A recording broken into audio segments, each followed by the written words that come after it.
was identified as mentally retarded, put back from the 5th grade into the 4th grade, and stayed in that category until I got out of high school.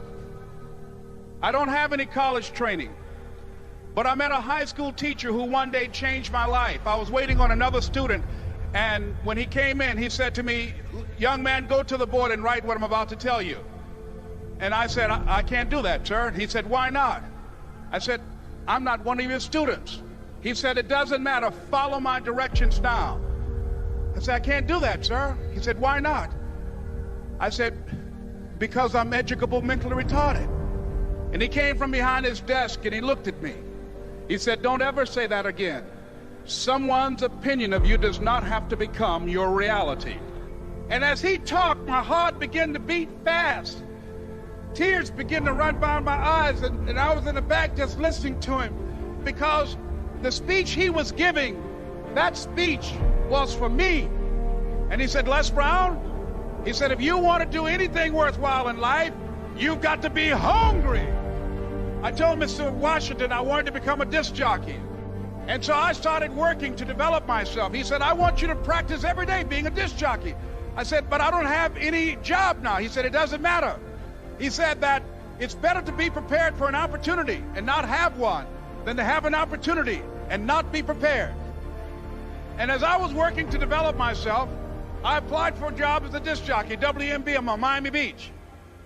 I went to a guy named Milton Butterball. I said, "How you doing, Mr. Butterball? I'd like to get a job as a disc jockey." He looked at me, he said, "You have any broadcast background?" I said, "No, sir, I don't." "You have any journalism background?" I said, "No, sir, I don't." He said, "We don't have any jobs available." I said, "Yes, sir." I went back to Mr. Washington and I told him. He said, "Don't take it personally." He said, "Most people are so negative, they will have to say no 7 times before they say yes." He said, "Go back again." So I went back again. I said, "How you doing, Mr. Butterball? My name is Les Brown." He said, "I know what your name is. What do you want?" I said, "I'd like to know whether or not you have any jobs at disc jockey, sir." He said, "Didn't I just tell you yesterday we didn't have any jobs?" I said, "Yes, sir, but I know whether or not somebody got laid off or somebody was fired, sir." He said, "No one was laid off or fired. Now get on out of here." I came back the next day like I was seeing him for the first time. I said, "Hello, Mr. Butterball, how are you?" He looked at me with rage. He said, "Go get me some coffee."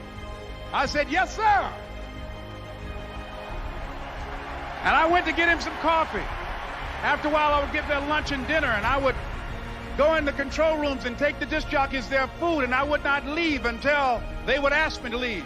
One Saturday afternoon, while I was at the radio station, a guy named Rock was drinking while he was on the air. I was the only one there, looking at him through the control room windows, walking back and forth, young, ready, and hungry. Pretty soon the phone rang, and it was the general manager. And I answered the phone. I said, "Hello?" He said, "Les, this is Mr. Klein." I said, "I know."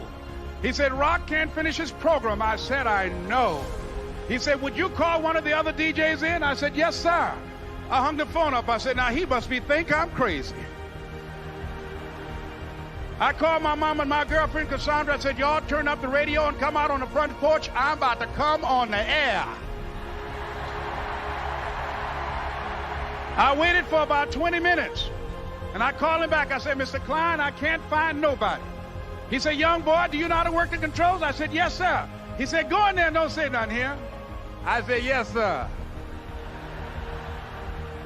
I couldn't wait to get behind those controls. I put on an old Stevie Wonder record called Fingertips. I sat down behind that turntable. I said, "Look out, this is me, LB Triple P, Les Brown, your platter playing papa. There were none before me, and there will be none after me. Therefore, that makes me the one and only. Young and single and love to mingle, certified, bona fide, indubitably qualified to bring you satisfaction, a whole lot of action. Look out, baby, I'm your love man." I was hungry. I was hungry. You got to be hungry. Begin to know that you have greatness within you. And if just one of you here begin to envision yourselves as being blessed and highly favored to reach your goals, if just one of you capture the essence of what that means, that you have greatness within you and a responsibility to manifest that greatness, that you can make your parents proud, you can make your school proud, you can touch millions of people's lives And the world will never be the same again because you came this way. It was hard, ladies and gentlemen, coming to speak to people. And I was facing financial difficulties in my own life. I was behind on my bills and my dreams, and I'm saying to them, you can live your dream. It was hard, ladies and gentlemen. It was very difficult to pick myself up each day believing that I could do it. There were times that I doubted myself. I used to ask myself, can I do this? And something said within me, you're the one. Don't give up on your dream. By continuing to push forward, by continuing to run toward my dream, that one day I would have my own talk show. It's a long shot, ladies and gentlemen, from Liberty City, an abandoned building on a floor, never knowing my mother or father. It's a long shot. Being here with you today in this dome in Atlanta, it's a long shot. No college training, labeled educable, mentally retarded, but I kept running toward my dream. Don't stop. Don't stop running toward your dream.